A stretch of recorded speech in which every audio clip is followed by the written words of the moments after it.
Anecdote sur Talleyrand, un évêque au service de la Révolution.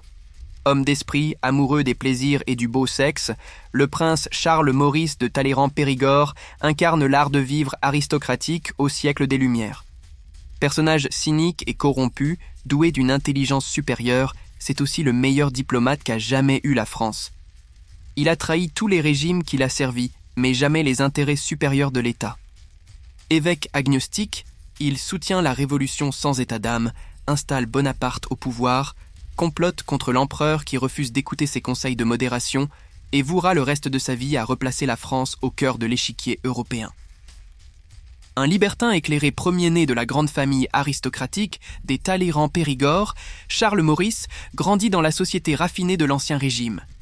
Qui n'a pas vécu dans les années voisines de 1780 n'a pas connu le plaisir de vivre, confiera sur le tard Talleyrand à François Guizot.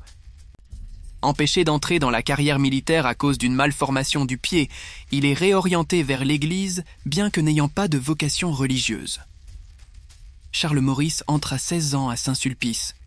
Le plus souple et le plus mondain des séminaires de l'époque lui apprend le bon ton, les bonnes manières et le bon maintien.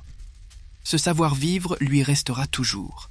Ordonné prêtre à 24 ans, le abbé de Périgord, comme on l'appelle alors, devient agent général du clergé de France. Il s'initie au mécanisme de la finance et découvre l'importance des biens de l'Église. En 1788, à 34 ans, le voilà enfin nommé évêque d'Autun par le roi. Un sens politique aigu. Le ciel s'assombrit. Confronté au déficit abyssal des finances publiques, le roi se résout à convoquer les États généraux afin de voter de nouveaux impôts.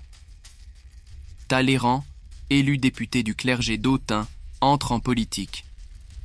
Le 26 juin 1789, avec la majorité du clergé, il rallie le tiers-État. Mais l'entente nationale va se briser sur la question religieuse. Le pape refuse d'agréer les évêques élus par le peuple.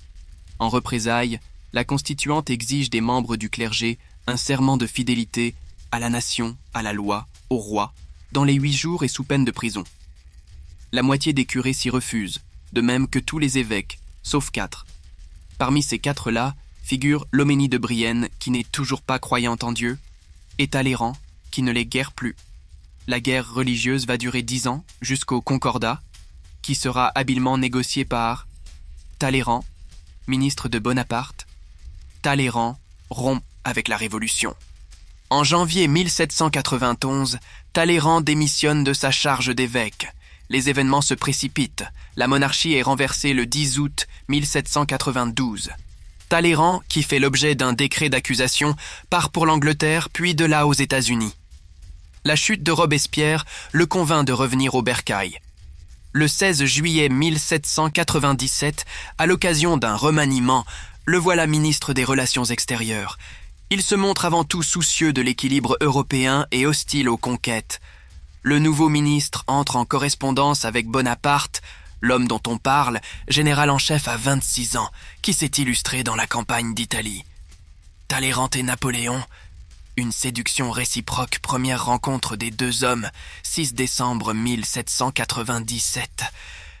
Bonaparte ne pourra bientôt plus se passer de Talleyrand, lui demandant son avis sur tout et tous. Incroyable addiction de la part de ce leader né. Talleyrand lance l'idée d'une campagne d'Égypte pour contrer l'Angleterre en lui barrant la route des Indes. Doublement habile, il flatte le rêve oriental de Bonaparte tout en le détournant d'un projet fou, attaquer l'ennemi par la Manche. Pour le Directoire, c'est aussi un moyen d'éloigner le trop populaire général. Première mission de confiance, organiser le coup d'État du 18 Brumaire, 9 novembre 1799, qui met fin au régime du Directoire et préparer le consulat avec une constitution sur mesure donnant tout pouvoir au premier consul. 22 novembre 1799, le voilà à nouveau ministre des Relations extérieures. Pas d'État sans religion. Sur un point, un seul, les deux hommes s'entendant miraculeusement, la politique religieuse. Dénué de sens moral en politique, il croit dur comme fer à l'importance morale de la religion pour le peuple. Le premier consul contacte le nouveau pape, élu en mars 1800. Pie VII entend réunifier l'Église de France divisée en 2 clergés, Talleyrand est là pour les rapprocher.